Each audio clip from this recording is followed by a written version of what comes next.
So here are the presenters today. So Eric, I'll let you start off.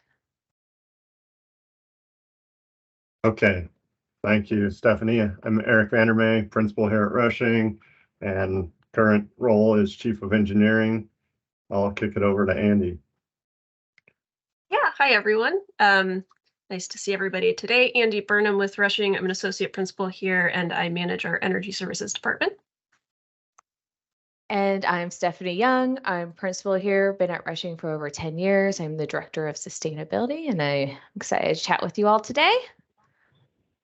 And I'm Reed Rushing, principal with our mechanical group. I'll be speaking on some of the upcoming mechanical changes.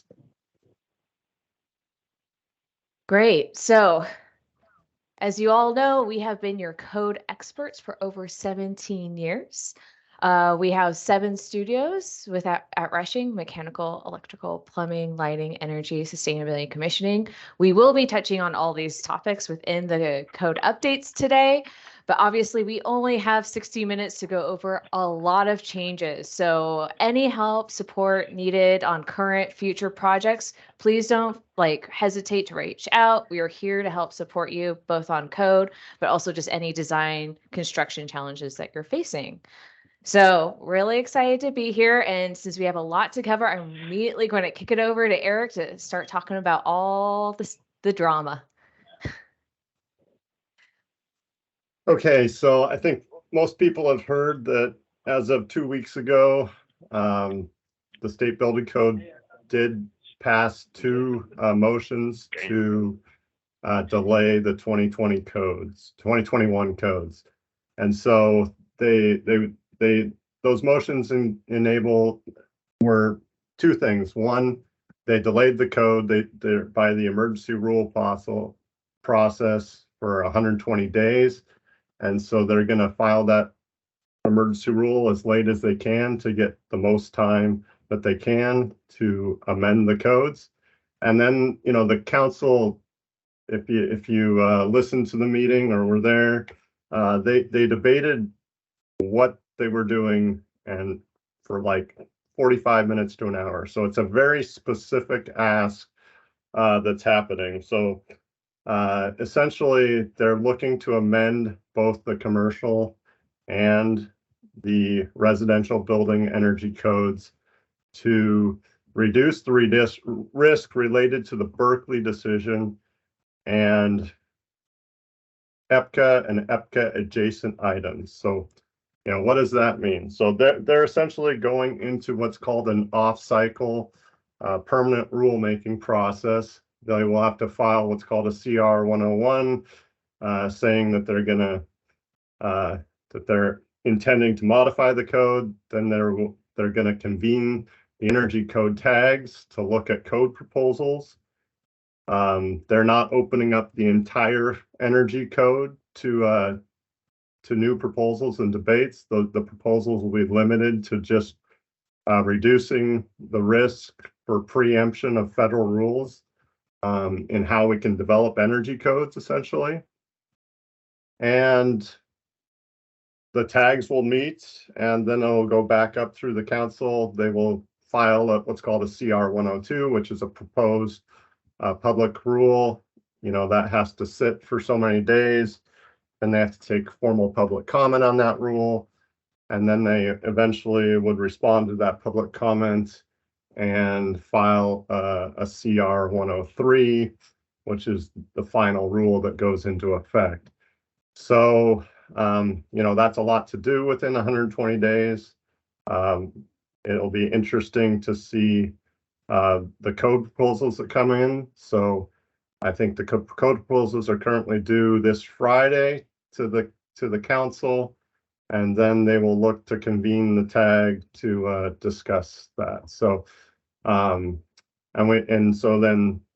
they're, just to recap, I think I said this, but all the codes are being delayed. So it's not just the energy code. The energy code is specifically being amended, potentially, but all the codes will be on the same effective date cycle. And then Seattle has also responded saying that they will, be delaying their codes to see what happens at the state level. So That's what we know right now. There's there's a lot of information out there. If you want to dive into this topic, you can read the City of Berkeley versus, California Restaurant Association, what happened in Ninth Circuit Court there. All those documents are online. If you want to understand this, you can go look at the EPCA Energy Policy and Conservation Act to see the rules. But yes, this is very broad language that has to do with preemption of federal law in regards to natural gas appliances and other things. So, and I think one of the things that is kind of most striking and why we specifically put the language of the motions that got made in that special SBCC meeting. I mean, like, just the time that was spent kind of like crafting this as a very precise motion related to these very specific items. This isn't a reopening of everything in the energy codes. This meeting was happening while we did our last code presentation about 2 weeks ago. But I mean, if you go back and check out the recording, I think that it was like 40 plus minutes spent just workshopping the exact language of the motion, just to give a little kind of sense of what's happening here. All right, I'm gonna just really quickly give us a quick overview on agenda. We did just kind of a little from your comments. What is everybody excited to hear about today? People want to hear about codes, impacts to construction, what are the requirements? A lot of folks interested in mechanical changes. And great news, we're going to get to all of that. We're gonna cover all these items for you. We're going to start out with just a really quick recap on why are we having these conversations? What drives these energy codes? Why do we have these very stringent code requirements? We're going to talk about envelope changes, mechanical, plumbing, electrical, and lighting. Talk a little bit about the code compliance pathways, C406 credits, C407 energy modeling. Really briefly touch on other things happening with building performance standards. And then we're hoping to keep about 10 minutes at the end for Q&A. So we're going to buzz through pretty quickly, but we do want to encourage folks to use, after our last session, we did find there's a Q&A function at the top of these webinars. Please use that to post questions, and then we're going to come back at the end of the session to revisit those questions, or we have folks that'll be keeping an eye on that in the meantime and may respond to your question just as we go through. So you might get your question addressed in real time. We do also ask that you mute yourselves if you're not actively speaking. And when we do get to the Q&A, there's also a raise hand function at the top. So please feel free to use that when we get into the Q&A portion. And with that, let's get going. Eric, do you want to give us a quick overview on context? Why are we talking about this for the energy code?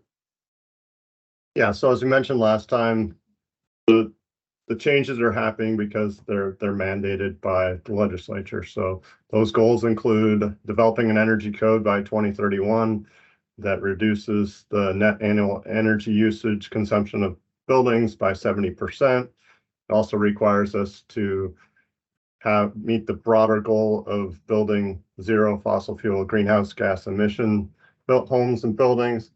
And these changes have to essentially yield the lowest overall cost to the building owner and occupant while meeting the goals. So, so we are moving forward. We are on track right now. We're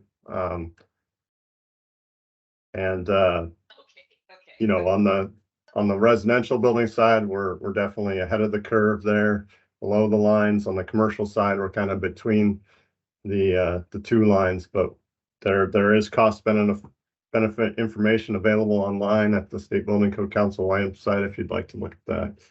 And then for Seattle, they specifically have a goal of developing a code that's 20% more efficient than 90.1, as well as their greenhouse gas emissions targets and their no fossil fuels for buildings resolutions. So that is some of the goals of Seattle and the state that are mandated. And then we see a lot of jurisdictions currently, following Seattle's code to really push their their city forward. So the state laws allow the commercial code to be is just a minimum standard, so you can make it more restrictive. So that allows local jurisdictions to adopt the commercial code that's more restrictive than the state code. And what we'll cover today is just the high level, big changes. There's a lot of state proposals. There's a lot of Seattle changes. But we're going to cover the big things that are in regards to commercial buildings, office, labs, hospitals, schools, those type of buildings. So, Andy, do you want to take this one? Yeah, sure. So just spinning off of that, the key thing that we've been finding, and I'm sure many folks have been finding, even starting kind of back to the 2018 code cycle, these energy codes are driving mandatory integrative design, right? This is these are big, high impact items that require a lot of early stakeholder input. These are, there's a lot of items that can start to impact building layouts, floor to floor heights, all of these things that really need to get discussed early on in projects in order to avoid rework, or kind of on the, everybody likes this McLeamy chart of, like the earlier that you're having those conversations and making those decisions, the easier it is to do and the less it costs. So just to quickly dovetail, so obviously we're talking about codes, but with the 2021 code changes, there also will be changes in city incentives. So what I like to describe as the city incentive is kind of what you can predict for the future. And so, a lot of cities will be using those third-party protocols, and they really rely on those third-party protocols like LEED and Living Building Challenge to self-mandate and self-ratchet up. So we're in LEED version 4. They're currently writing LEED version 5. So a lot of jurisdictions will just say, hey, just meet LEED version 5 at a certain threshold. So you're going to start seeing those changes as well come through. Another thing that you're going to see is operational embodied carbon, ESG compliance, climate change mitigation and resiliency, health and wellness. Each of these topics are like 2-hour-long presentations of how we're starting to see them sneak into code cycles, and also how they're starting to look into incentives. So this is just keep your eyes out. We're here to help support you as these mandates start coming through. And then on the next slide, you can see there are tons of sustainability protocols out there that jurisdictions do like to lean on. LEED is the one that most people know, but there's a whole lot of other ones like Well and Fitwell for health and wellness, GRES, which is where ESG and federal compliance standards start coming in for Fortune 500 companies. So you're really going to start seeing these being thrown around more and more, just because jurisdictions do like to rely on that third-party verification, so it's less onerous on the cities and the jurisdictions for self-certification. So again, each of these protocols are their own separate presentation, and we're happy to help guide and support both, what that owner project goal is for just that project, or if they're also starting to look from a full portfolio perspective. Awesome. Thanks, Stephanie. All right, we are going to start plowing through our content. We do have a lot to get through today. To Stephanie's point, like that could be 2 separate hour sessions. Basically, any of these items we're talking about could probably be hour-plus deep dives on their own. So again, we're going to go through pretty high level, but do post those questions in the chat. We do want to hold some time at the end to get deeper into the details and dig into questions. So let's rock and roll. Nathan Miller, our lead energy analyst, is back for a little bit of a celebrity guest appearance to talk to us about envelope changes. Sure, I'll cameo on envelope. The question about how much, triple pane glazing are we going to see on standard projects now? The short answer is it always depends on how far you want to push your glazing percentage. But the change that's happening at the state level, which is what this slide refers to, is that you would need to start introducing triple pane glazing or triple pane equivalent performance at a lower threshold than what we were seeing in 2018 jobs. So that's what these 2 arrows represent, is kind of how far along that glazing percentage axis you want to go, how aggressive you have to get with your glazing system types as a general rule of thumb. Obviously, everything's going to be analyzed project specific. That was the state story. Seattle is pretty much day one, we're going to start seeing some triple pane glazing, but the key word is some. So the Seattle has introduced a few changes to the way glazing is handled. A big item is that there's no longer a universal allowable glazing percentage for all building types. It varies by glazing. Glazing percentage allowance varies by building type. We'll show that in a second.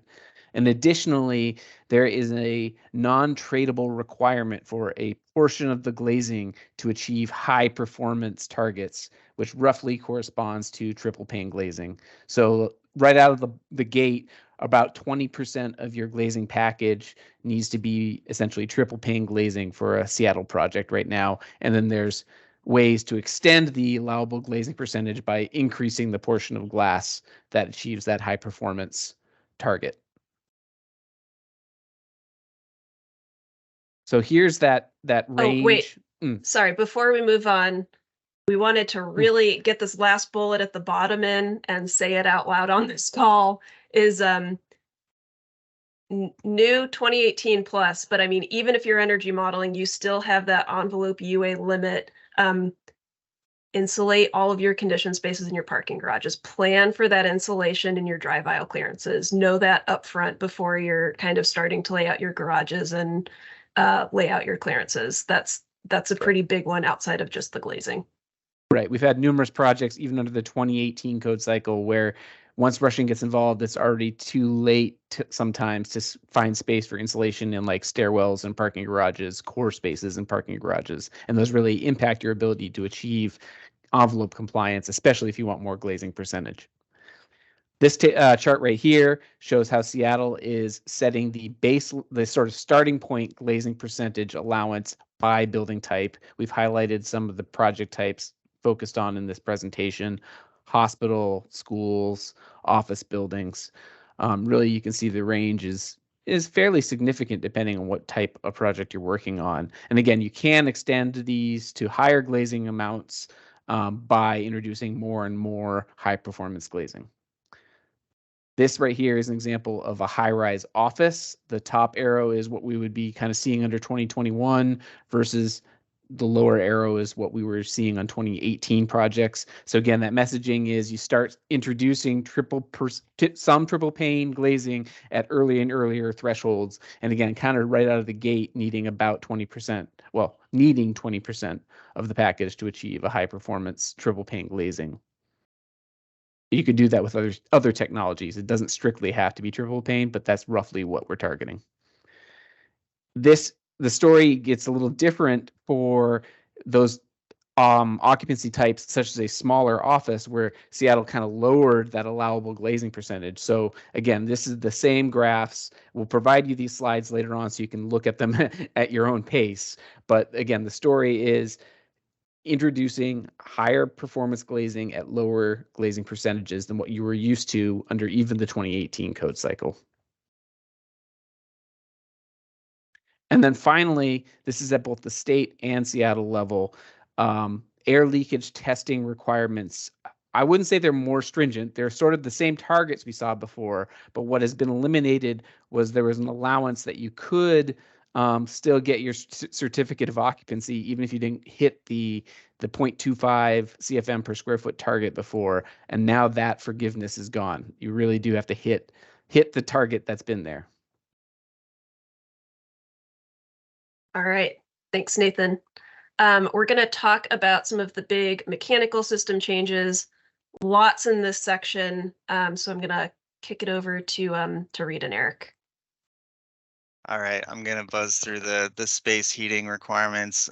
So Washington State introduced heat pump space heating requirements similar to what Seattle did in the 2018 code section. What's that, Eric?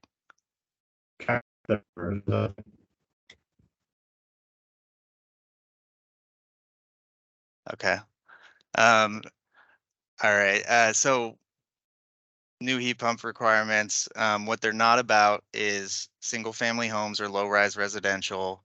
It's not about backup power generation or cooking or process uses. There's a large list of exceptions, including existing buildings and electric resistance heat. And then at the state level, climate zones 4 and 5 are separately addressed. So here's some example system options that we'll be seeing that we're all very familiar with. So split systems, VRF, both air source and water source heat pumps, 4-pipe fan coils, rooftop package units. Where we get into a big change is when we go to a water-based system, and we're going to be moving into heat recovery chillers and air to water heat pumps, where previously, we're using gas-fired boilers. As I mentioned, there's a long list of exceptions. I believe there's 18 in the state code and 21 in Seattle. A couple notable ones: essential facilities, groups I2 and I3. And then Seattle expanded that exception to include research labs, and allow fossil fuels for generators and backup heat for redundant systems. And then kitchen makeup air, depending on which climate zone you're in, is allowed to be electric resistance or fossil fuel. And this is a good highlight of what the space impacts are going to be. So this is a 9-story, 600,000 square foot office. So the red box on this slide is 2 large gas boilers providing the majority of the peak heating load. We also have the heat recovery chiller and a 240-ton air-to-water heat pump in yellow there. And this project space planned for 2 future air-to-water heat pumps in the pink box there. And those 2 future air-to-water heat pumps provide the same capacity as the gas boilers in the mechanical room, but it just highlights the different space requirements, that are needed for these large air source heat pumps, to get to your heating capacity. I think an important takeaway from this specific project had a very large footprint and large rooftop space availability. But I think, when we're talking about a smaller high-rise office that has a much smaller footprint, we're going to be looking at moving as much equipment off the roof that doesn't need to be on the roof. So there's these large DOAS air handlers that you're seeing in the middle there. We might be looking at grabbing a space on a mechanical floor, or finding alternate solutions to get stuff off the roof and be able to coordinate large heat pump locations.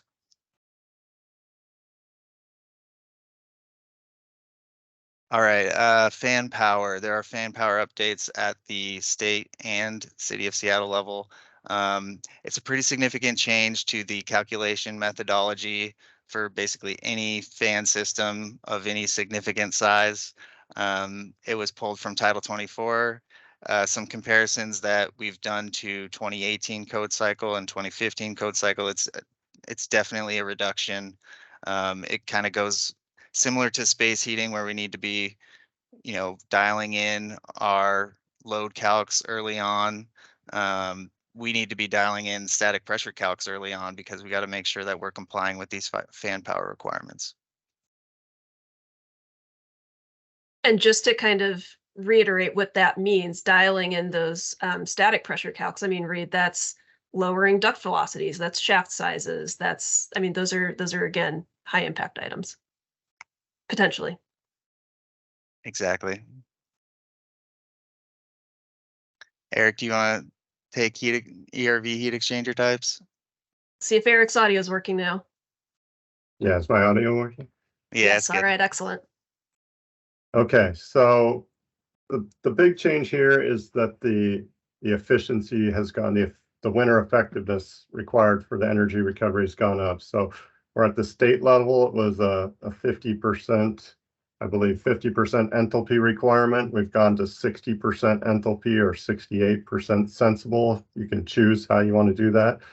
Or Seattle's went from a 60% enthalpy in the 2018 code up to they're keeping the enthalpy at 60% again, but they allow a 67% sensible. So there's been a lot of so there's kind of the base code requirement for all systems getting ratcheted up here, and then the exceptions are changing also. So Seattle has introduced a bunch of new exceptions that are reworded around I1, I2 occupancies, ambulatory care, research facilities, having to get to only 60% sensible or 50% enthalpy. So a little bit of grace right there. There's also additional clarifications about how to treat fume exhaust and other systems. But we're really moving away from runaround loops unless you're looking at some of the very highly specialized runaround loops, and moving towards total enthalpy wheels or counterflow fixed plate heat exchangers. If you want to if you have those cross-contamination concerns. So, this equipment, in order to meet these efficiencies, it's all about surface area. And so, to get to these high efficiencies, the boxes are getting bigger on the roof or in the ceiling space. So that's something to think about. Jump to a Seattle only change. So Seattle is adopting what's called occupied standby controls for office spaces, open and closed office, conference rooms, classrooms, those type of areas, those type of occupancies. So essentially we're using occupancy sensors to set back the HVAC temperatures and to set back the amount of ventilation going on in the space. So these revisions are coming out of ASHRAE 90.1 2022 and ASHRAE 62.1 2022 that now designates which type of areas you can use these occupied standby. And then those provisions were mostly in the model code written around the VAV systems. So Seattle has modified those for how you treat both VAV and DOAS. So there's essentially a category of small DOAS systems where your DOAS doesn't have any automatic dampers, and how you treat those systems. Larger DOAS requiring only shut off on a 4x4 basis or by up to 25,000 square feet on a floor. So if you, for example, had a large DOAS unit serving an entire 9-story office building, you would have to be able to shut that off on a floor-by-floor basis based on occupancy happening on each floor. Or if that floor plate was 50,000 square feet, for example, then you would have 2 zones on that floor for your DOAS. And there are exceptions that you can maintain replacement air or makeup air for things like toilet exhaust. So you can essentially close off all the zones except enough zones to make up air for your toilet exhaust, during occupied hours. So again, Seattle kind of rewrote the sections around what we do here. And then moving on to the next slide, which is process equipment. This is kind of a reminder about how process equipment is treated in the energy code. There is a specific section, C40122, at the beginning of the commercial code there, which clarifies which sections of the code that energy using equipment and systems for manufacturing, industrial and commercial processes, what sections you specifically have to comply with. And so, you will see that includes like the entire C404 section for .2 for service hot water heating. But yeah, when you get into these situations, you really need to have a discussion with the code official on how they're going to enforce the code and which systems, which systems are there for conditioning for comfort and amenity for the occupants versus which are part of the industrial process, for example. So. I'll touch this one really quickly. Heads up that there are some pretty significant changes to commissioning requirements in terms of how that's tracked through the life of the project. So you do need to submit a commissioning report and checklist prior to final inspections. And then if there are remaining unresolved deficiencies or other incomplete tasks, you are going to have to address that. And you have a few options in terms of just having a TCO until those items are resolved, putting up a performance bond worth 2% of the project value, or completing any work related to that under a separate decoupled permit. So pretty big changes there. Definitely something to be aware of for your 2021 projects for Seattle. All right, Eric, refrigerants. This is kind of another pretty big important section of what we're going to talk about today. So yeah, we are in the process of a refrigerant phase out of the HFC refrigerants. As we mentioned a couple weeks ago, this is happening state by state, since in 2017 the U.S.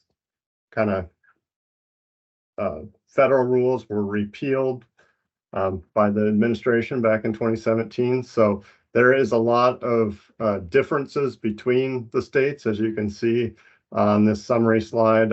And so, you know, let's just flip to the next slide. Right now, you know, what's happening within Washington State specifically is the chillers that was adopted by Department of Ecology a few years ago. That rule was completed around the end of 2020. And so the chiller phase out is codified and is happening as of January 1, 2024. The equipment shown in blue here, Department of Ecology held stakeholder meetings last year, and this year is in the process of developing that rule. And so they are going through that CR 102, 102 process. They're going to file a proposed rule here shortly that'll be out for public review, and then that will be a permanent rule. And there is language in that rule that says, you know, once that rule goes into effect, that you're essentially if you don't have a permit, a building permit, by the time that rule goes into effect, which will be around January 1st, 2024, then you're not grandfathered in. So this is all about when the equipment essentially enters the state of Washington or is filled with the refrigerant. And so you can see these effective dates that are, you know, still going to go through a public review process. But PTHPs, small package equipment, we're targeting conversion to HFC out of HFC refrigerants by January 1st, 2024.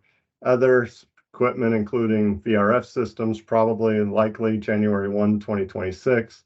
And then air to water heat pumps are still kind of a question how they'll be treated, whether that will be as chillers or 2025 or 2026. So again, this is going to be developing in the second half of the year here.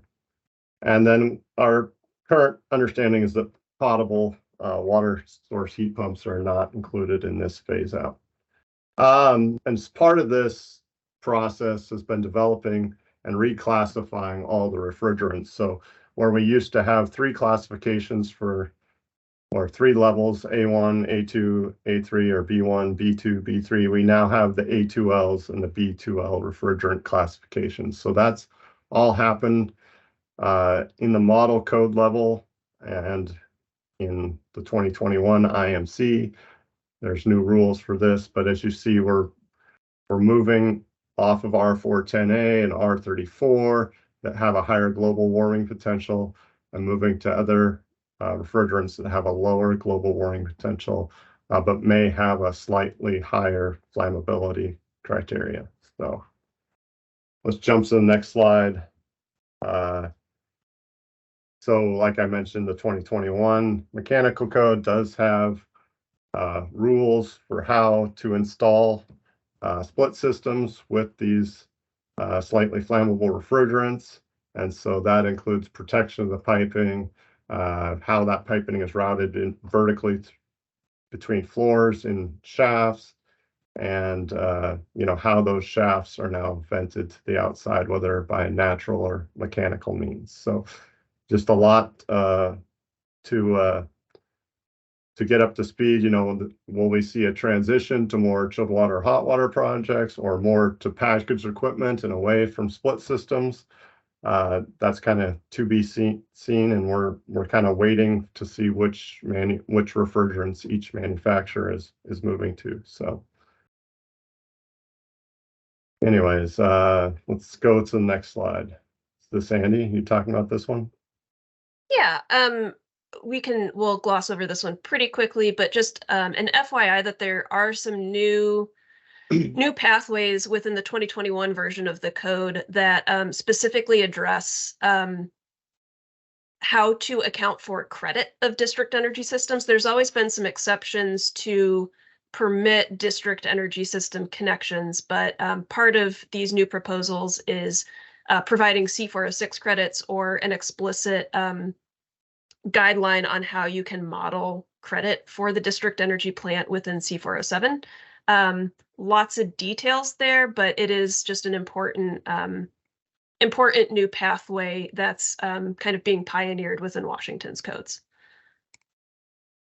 All right, we're going to talk a little bit more about heat pumps, this time for service water heating. Reed, are you going to take this one?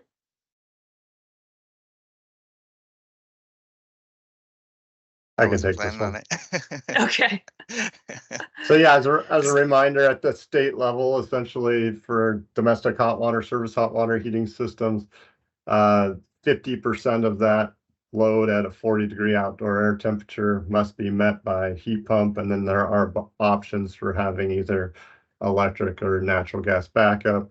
For the commercial projects, a couple things to note is that the exceptions are different between the Washington State Code and the Seattle Code. Seattle requires, 100% of the load to essentially be met by the system at 40 degrees, with then having electric backup. But there are several other exceptions that Seattle is adding, which includes allowances for point of use instantaneous electric water heaters. Also in an office application, for example, you could use a unitary heat pump water heater that is extracting heat from the conditioned space. So if you had an electrical room on an office floor that you wanted to, essentially use a water heater to cool that electrical room, you would be allowed to do that in Seattle with the unitary heat pump type equipment. And then they have added exception 10 also that allows for standby equipment, heating equipment on the system, to be there for backup of the primary heating system, as long as it's controlled that it's only there, it's only enabled essentially when the primary system is not functioning. So yeah, I think we covered this slide. Obviously the heat pumps are taking up more space. And then with Seattle, there is a very specific permitting process that happens for these domestic hot water heaters that are required to essentially be, shown with the mechanical permits for certain review items, shown on the plumbing permit to go through the Seattle King County Public Health permitting process. And then, of course, you're still pulling your pressure vessel permits through SDCI boiler and pressure vessels. So there are quite a few plan review and different departments are looking at different things. So we're trying to figure out how we structure our drawings to kind of catch all that. And then the piping insulation requirements that we've had in the 2018 Seattle Code for the domestic hot water systems are showing up in the state code that require additional 1 inch, an additional 1 inch of insulation. So again, these piping runs are going to take up more space in the ceilings and also on the tanks. I think we can skip over this, though I guess to note at a high level that the C406 credits are definitely different for some of the plumbing items between the Washington State Code. You can get quite a bit of credit for some of the plumbing options, whereas Seattle, they've been really reducing the number of credits there. So All right, we've got a bit more to get through, so we're gonna dive right in and talk about electrical changes and new PV requirements or renewable energy requirements. Really big change for the state level. On-site renewable energy is now a required section of the state code. That's always been in Seattle as a mandatory section. Previously, it has been an optional appendix that jurisdictions can choose to adopt. But now C411 is mandatory for all projects within the state of Washington. It's a 0.5 watts a square foot requirement, which is double the 2018 Seattle Energy Code requirement. It's for all conditioned square footage. It's no longer based on largest floor area of 5 floors or any of those sorts of things. It's just a straight all conditioned area calc. There is additionally some pretty significant changes related to new pathways for allowing credit for offsite renewable energy systems. In the state and Seattle, that's a new pathway available. A really important thing to note there is it's a little bit of a complicated, how are you going to apply that? Where are you going to procure that offsite renewable system? What does the contract look like? So you will need to review that section very carefully. And the quality of that offsite renewable is accounted for. So there's different multiplier factors related on where is that site located? What is the contract structure? Does the owner directly own it or is a power purchase agreement? So those are all things to be considered if you're wanting to locate any of that renewable energy offsite in lieu of on your roof, given all the new things going on with the heat pumps and the coverage. And I'm seeing some good discussion in the chat going on about heat pumps versus boilers and roof coverage issues. And I'm quite certain we'll talk about that more in the Q&A. So stay tuned in a few minutes. For Seattle, that mandatory on-site renewable requirement has bumped up from the 0.5 at the state to 0.75. So that's something to be aware of. There's some additional exceptions and there's just different options for City of Seattle. There's the affordable housing offset, the solar fund. So just work with a consultant knowledgeable in your jurisdiction about what your options are for installing the systems versus exceptions or offset items. Nick Rich, are you online to talk to us about EV charging?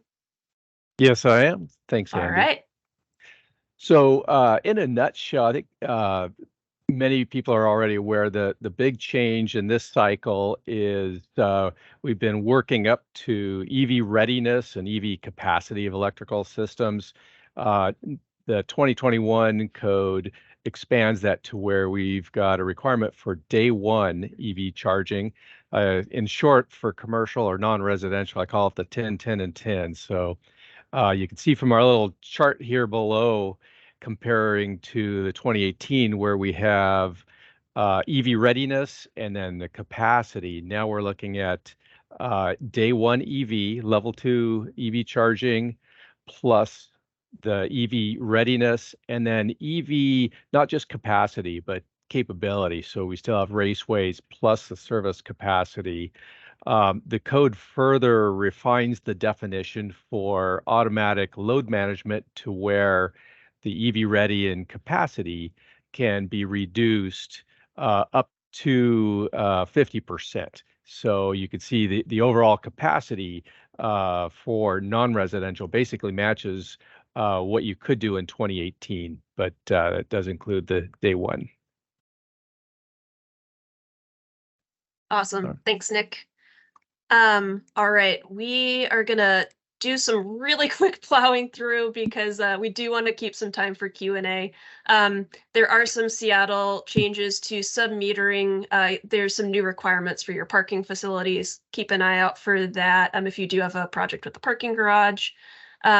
The other big Seattle item is electric ready commercial kitchens. So if you are installing gas-fired appliances in a commercial kitchen in City of Seattle under the 2021 codes, you will now need to provide an electrical panel with equivalent capacity. Rolled over to the state code luminaire level lighting controls, LLLC requirements. That's a cost item to be aware of for your commercial, your office projects. Make sure to ask your lighting design consultant about that. And generally some overall changes to LPD allowances, few other items. The key things really that we're continuing to see, lighting designs are getting more stringent based on energy code requirements. The controls are getting more complex. Back to that first bullet point, talk to your favorite lighting design consultant early and often, and really get that integrated early on if you want it to be kind of integrated into the design and not an add-on that just kind of chops things off the top. There are ways to do it creatively, but you need to be thinking about those things up front. C406, C407, there's some pretty significant changes here for 2021. The C406 is the efficiency credits section of the code. That's part of the pathway if you're doing prescriptive code compliance. That section has been very significantly revamped in the sense that it's kind of increasing in complexity cycle over cycle. So in 2015, you picked 2 credits from a list and that was it. In 2018, you had to get 6 or 8 credits, and the number of credits available depended on your building occupancy type. So you had to do an area weighted calculation to show that you were meeting that 6 or 8 credits for state and Seattle. What's new is now there's been some analysis where these credits are tied to an actual anticipated energy savings per building occupancy, and each credit is worth approximately 0.1% carbon emissions reduction. So now your credit target is varying by your occupancy type, in addition to the credits available is also varying by occupancy type. So it's just this kind of very complex mix and match puzzle where you might need to do some costing studies to evaluate which credits are most cost effective for different portions of your building. How do those mix and match to get you to that area weighted total requirement? The other piece that's new for 2021 for state and Seattle, there's a new second category of load management credits. So there's still C406.2 is now efficiency credits. Those are the same as what we've been having in previous cycles, but now we have a second category called load management credits that we also need to comply with. So you have 2 C406 packages you need to evaluate. And here is also a list of, there's also a lot more credits to choose from. So kind of along with this increase in complexity is increasing options. So there was 8 credits, I think, in 2015, 12 in 2018, and now you can see here we've got 31 efficiency credits to pick from, 7 on that load management side. So things are definitely getting more complex, but there's also more options and a bit more pathways and flexibility with how you hit that credit total. There's another item to be aware of for Seattle. Some of the items in the C406 package, some of those credits have been taken out if it's a mandatory code item or reduced in number of points available. So it's not just kind of the same straight credit list between the state and Seattle, and you do need to do that evaluation specifically for your projects. For C407, the energy modeling pathway, similar kind of story in that we're layering on what happened in 2018. We've gone to this new 90.1 Appendix G static baseline modeling approach. We have a building performance factor, which is a reduction on the regulated energy uses of the project. What's new for 2021 is we have a second metric for energy modeling as well, and that's a site energy performance target, which is a reduction on the total of the regulated and the unregulated uses. Unregulated uses are things like computer loads, plug process equipment, those types of items. Regulated uses being HVAC equipment, lighting, all of that type of stuff that's regulated and governed by the energy code. And Seattle has increased the stringency, cranked those requirements down by 10% over the state. So everything's kind of flip-flopping back and forth of 2021 state is grabbing from 2018 Seattle, and then Seattle's cranking down another 10% on top of that. So very quick overview on other stuff going on besides just the energy code. Folks have probably heard about upcoming building performance standard requirements. If you are interested in learning more about this, we'll be doing another session next week on existing buildings. We're going to go into a bit more detail. for today, just quick overview. Washington State has the Clean Buildings Act.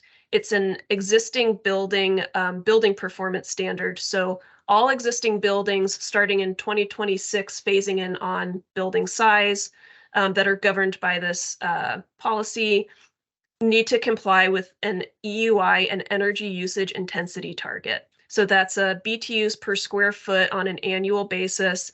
That can be between electricity, natural gas, whatever fuel sources you're using on site. It's a straight energy per square foot metric. And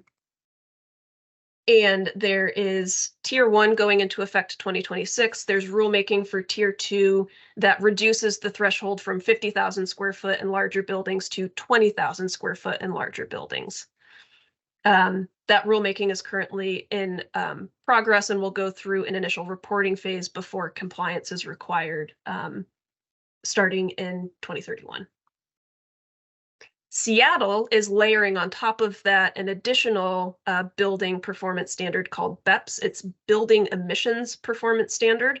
So that takes the same concept and changes the metrics to be a greenhouse gas intensity target. So that is not fuel source agnostic. So that applies a carbon factor based on where that energy is coming from, with a different factor for SCL electricity versus PSE supplied natural gas. Those will each have their own carbon factor related to the procurement of that energy source to your site. And that's part of the rulemaking process. It's going to be a similar concept in that it's going to be a 5-year compliance cycle. Seattle's will be cranking down, ratcheting those greenhouse gas intensity targets, targeting net zero for the 2040, 2045 compliance cycles. And here's the information for that session that we're going to do next week, where we get a bit more into the details. And reminder, we will be sending these slides out along with the recording from today, so you'll have this that has all of the embedded links and stuff like that. So we've got 6 minutes left for questions and answers. We didn't quite hit our 15-minute stretch goal for that, but I believe a few of us will be available to stick around a few minutes past 1 if this discussion goes long. I do see that we've had a few items in the chat. There is the Q&A function. Emily, can you tee us up with our questions that we have? Yeah, a lot of them have been answered by Nathan or others in the chat, but we'll still go over them. And if you have new questions, feel free to add them to the Q&A chat, and we'll go over those as well. So I'm going to start with one from Keegan about how are embodied carbon thresholds being accounted for with the shift to more mandatory glass per square foot and the shift to triple pane glazing. And I believe, Stephanie, you were going to take that one. Yeah, I'll take it. So, Energy Code does not address embodied carbon for glazing. That being said, that's a great question, because obviously with triple pane glazing, where you have a higher embodied carbon, but you're reducing your operational carbon. So what I would recommend, it is going to be partially about the project specifically, what our ownership goals are. Some jurisdictions do have embodied carbon requirements as well. So it's going to be very project dependent, and, developing a life cycle assessment and going through all that analysis to really hone in on what makes the most sense. I'm going to list the next question, but also this is a very informal space, so also feel free to raise your hand if that's easier to ask a question. We'll be going through the chat, but just want to allow, if people want to do that, you can raise your hand. Next question from Benjamin. Can you go over the parking garage insulation a bit more? Assume that open parking garages wouldn't count. When are parking garages considered conditioned? Yeah, I can jump in. And so we hit that really quickly, so sorry for any confusion. We're not really talking about insulating the parking garage per se. What we are addressing is that there are conditioned spaces within the parking garage, most typically spaces like stairwells, MEP rooms, core elevator cores, which are lobbies and the shafts themselves, etc. And so those spaces need to be properly insulated to protect them from the more or less ambient conditions in the parking garage. And the key issue that we run into time and time again is that there isn't always enough space left to add insulation, say, on the outside of a stairwell without interfering with the drive aisle. And there's no space on the inside of the stairwell either, because that's already at the minimum dimensions for like a stairwell plan.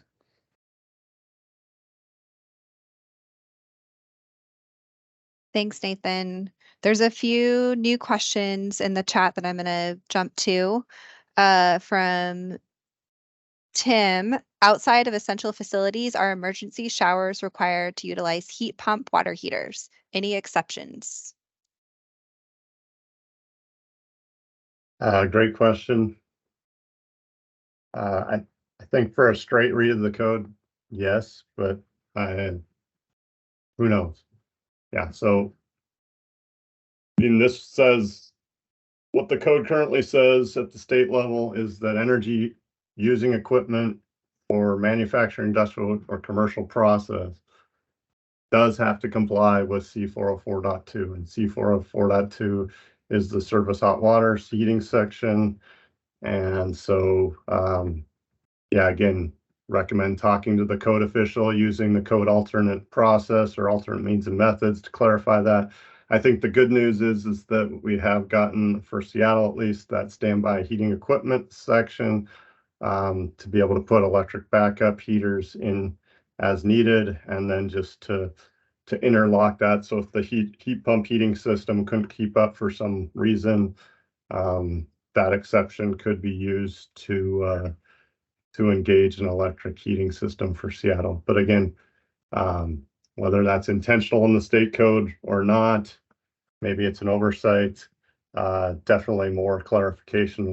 We've also heard that City of Seattle on the plumbing code cycle, or King County, is also kind of clarifying some definitions. So some of this stuff is still in progress. Encourage you to reach out and write City of Seattle on whether it's energy or King County and try to get clarifications on that topic. So Thanks, Eric. Another question from Paul. What is the difference between EV capacity and EV ready? Good question. And there's a new distinction in this current cycle. We used to think in terms of EV readiness, which is basically raceways out to the locations of future EV charging stations, and capacity, which is service and feeder capacity, or service and distribution. Technically, what we should be talking about now is EV readiness is complete circuits out to the location for a future EV charger, and EV, not just capacity, but EV capable, which is the raceways that terminate in a box or an enclosure out to where a future EV charger would eventually be located. So the difference between the two is one basically is a complete circuit ready for an active EV charger to be installed, and the other is provisions with Raceway.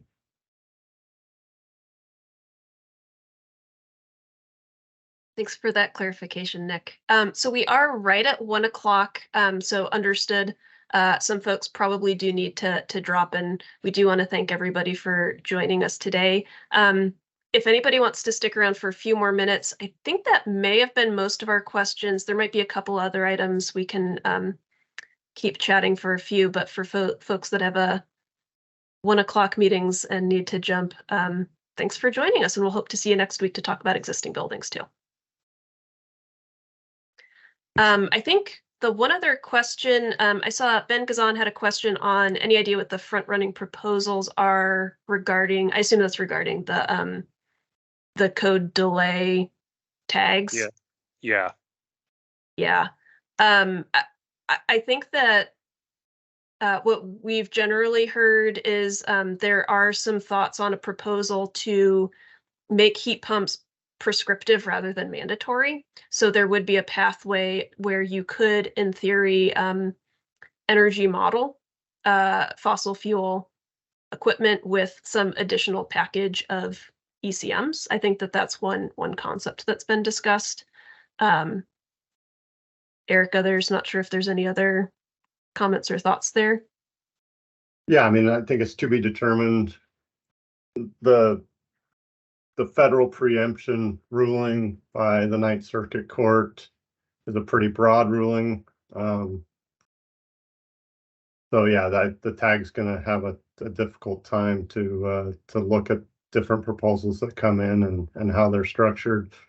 You know, the EPCA laws have been around for a while. The rules in the Federal Register there, they're very broad, and how energy codes have to be structured. So there's definitely some interpretation.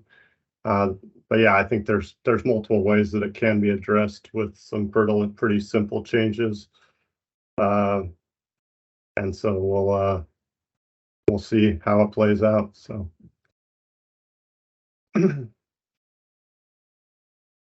All right, and then Bryce has a question. What's the means of obtaining offsite PV if the roof space on a building won't allow for onsite PV to meet code?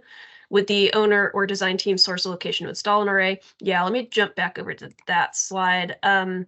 There are a few different path options between developing and owning the site. Community solar, power purchase agreements are kind of the three primary buckets of offsite options. Oops, I overshot it. 1 second. Sorry, we've got a lot of slides in this deck, even more than we shared today. So a lot of content. So you can see here in this table on the side that like on-site renewable systems are this factor of 1. So that's like essentially just 100%. And then when you get down into these offsite options, that's where these D-rate factors come in of 95%. So you would have to install approximately 5% more capacity to offset if you were going to do a directly owned offsite renewable system to where the owner is sourcing a location, installing their own array, and maintaining those RECs, those renewable energy credits. If it's within the state of Washington, it'd be 95%. But if you start to then expand out to like, okay, you're just staying within the Western interconnected grid, or if you're doing in Oregon, Idaho, those will have different factors based on where that location is. The other option would be if you participate in a community renewable energy and get those RECs from that system, so kind of a group developed system. That would be another pathway. The third option being power purchase agreements. And that's where that's going to be more kind of contract based, and there's a bunch of specific language about 15-year duration. There's some other kind of requirements about what goes into that power purchase agreement to qualify for code offsite renewable energy.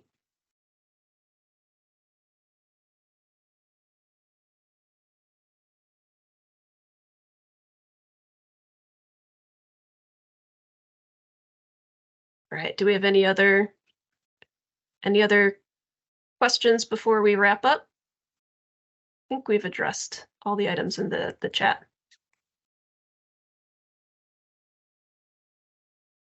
We still have 43 people listening, so thank you all for sticking with us. Thanks all for joining. Appreciate everyone's time today. Thanks, everybody. Thank you.